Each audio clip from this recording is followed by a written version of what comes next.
Hey everyone, Gary Pia here. If you've ever been fishing, you know you can't catch a fish unless you've got a line in the water. And that's just like another principle every investor should know.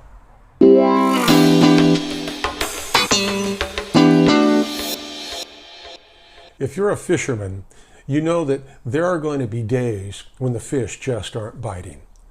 And other days when they take the bait the moment your line hits the water. But on good days or bad days, the only time you catch fish is if you're actually fishing.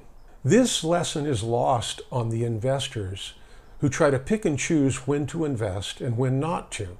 They believe that if they can figure out when to be in the market or out, that they'll make more money and avoid steep declines. Sounds good in theory, but predicting the best and worst times to invest is very difficult, if not impossible. Here's what I mean.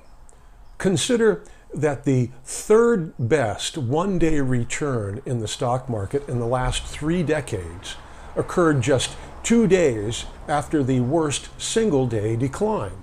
Most of the investors who bailed out of the market in response to that crash most likely missed that significant bounce back.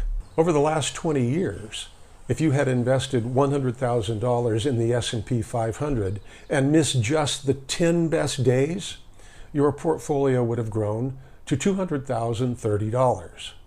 If you had stayed invested the entire time, if you'd kept fishing, your portfolio would have grown to $400,135. That's a pretty nice catch for keeping your line in the water. So the principle is, invest regularly. It's the disciplined investor who catches the unexpected opportunity.